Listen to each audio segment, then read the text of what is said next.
If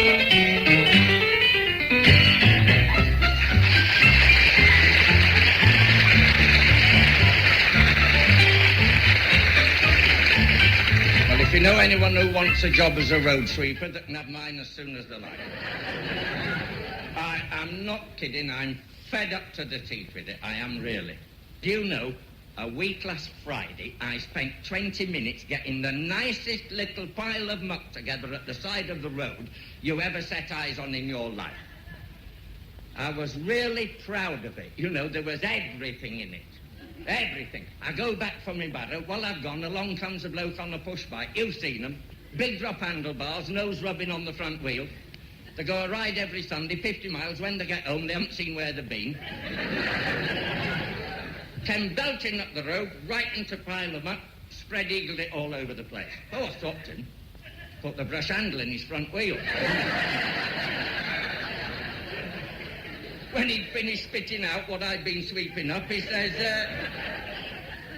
what's the big idea? I said, I just want to thank you for all the help you've been to me this morning. He said, don't be sarcastic.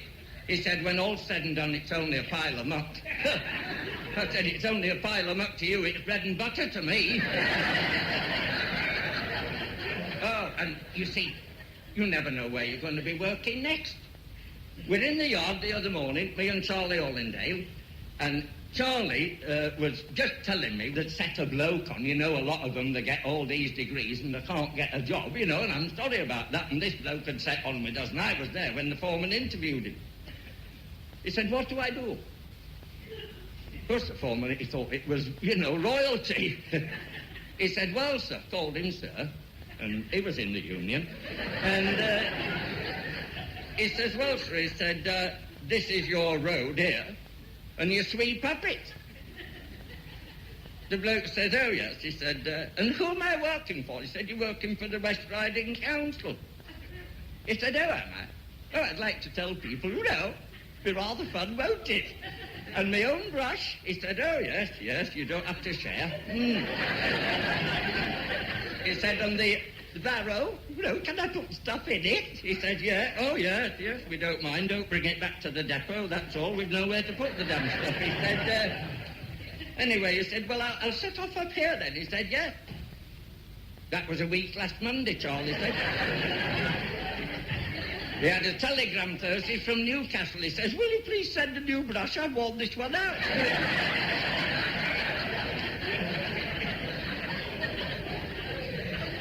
It was a mistake to put him on the A1, but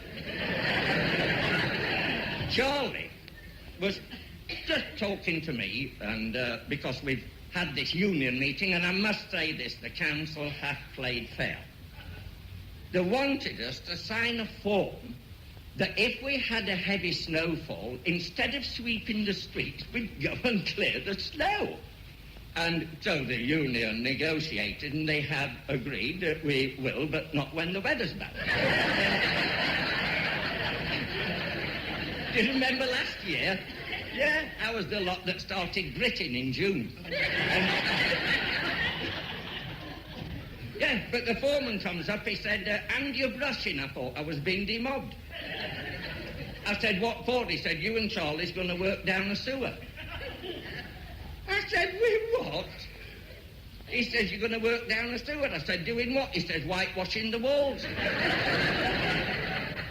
They send me and Charlie down, 2 whitewash brushes, 2 buckets full of whitewash. There we are, whitewashing the walls. That was a waste of time for a start, you know. And freezing. You've no idea what it's like down there. Oh, I am not... I said to Charlie at 10 o'clock, I said, I've had it. I said, you are going back to the yard. I said, you will borrow a paraffin stove, you will bring it down here, and we will light it. He said, a paraffin stove? I said, yeah. He said, and light it down there? I said, yeah. He says, what, and stink the place out?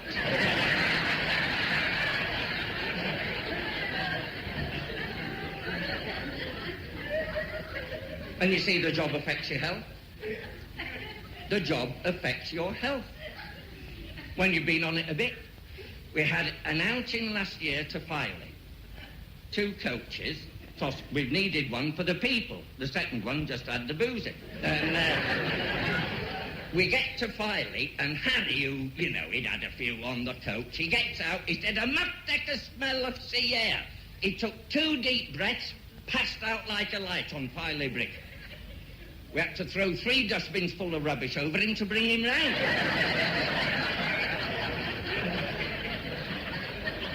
And I'll tell you something else. The one thing about this council, we've no demarcation. You know, all us who aren't what we call white-collar workers, you can be shifted anywhere. The foreman came up to me the other Friday. I was just finishing. I was a bit late. It was 2:30. I'd missed my lunch break. I'd had my breakfast time, you know, but I mean, an hour passes quickly. I suppose, well, I'd got nearly half a barrel full. Mind you, that was for the week. And the foreman, he says, "On Monday, I want you to go on the lorry." He said, "I believe you are a driver?" So I said, "Yes."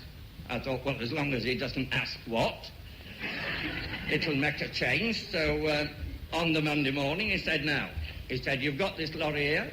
He said, "It's full of these road signs." He says, "I want you to take them to Ekmanwhite." I said, "Where's that?" He said, "Well, there'll be signposts." So I'm in the yard and I get in. I said, "Is this the gear lever?" He said, "I don't know, I'm in charge." I start the engine, put it in gear, take the brake off and set off. Backwards. The language of the man who owned the bike behind me, I cannot repeat. Mind you, he was riding the bike at the time, so I get it into a different gear and I set off, and I've just gone up that hill and I'm going down towards Dewsbury, and I'm doing no harm to anyone whatever. Well, I was reading the paper at the time. I'm following one of these motorists that you've read about. He was giving hand signals and stopping to let people cross at zebra crossings, you know, and all that rubbish. Oh, he was a right menace. Anyway, when we get to the bottom of the hill, he stopped dead. He said afterwards the traffic lights were at red. Well, I've got more to do than look at them damn things. So he stopped dead, and so did I, just after I'd hit him. There's a copper standing on the corner. He came walking over. They will interfere, won't they, the police? He comes over. He said, "You ran into the back of that car." I thought, my word, he's an observant lad, this. So I said, "Yes," I couldn't very well deny it. The bloke was just climbing out of his luggage boot. So he said, "Can I see your driving licence?" So I thought, well, as long as he doesn't notice it ran out just after the war, yes. So I show it to him. He looks at it. His eyes lit up. He said, "Oh, I see you come from Leeds." I said, "Yes." He said, "Well, I come from Bradford." I said, "You don't?" He said, "I do." I thought, well, he should know. So I said, "Do you really?" He said, "I married a girl from Leeds." I said, "You didn't?" He says, "I did." I thought he'd got a memory. So he said, "Do you know Wainwright's, the pork butchers?" I said, "Do I know Wainwright's? I've eaten their black pudding till I was as sick as that." He said, "Well, I married Lily, the eldest daughter." I said, "You didn't?" He said, "I did." "Do you know her?" I said, "No." And I said, "We were at school together. We were in the same yo-yo team. We went up and down together for years." He says, "Well, fancy you knowing my wife like that." He said, "I say, it's a pity we had to meet in circumstances like this." I said, "Well, as we are old mates, do you think you can do anything?" He said, "My word." He said, "If I can't help an old school friend of my wife's," he said, "you stay where you are and I'll pinch the driver of this car in front for backing into you."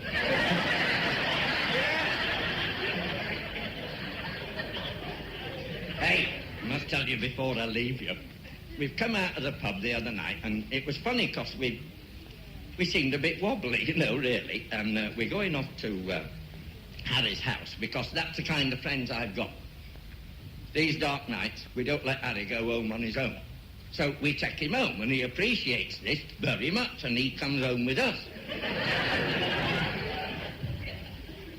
And then goes home by himself. And he said, will you come in tonight? I said, it's a bit late, Harry. He said, well, I'll tell you why. I want you to have a look.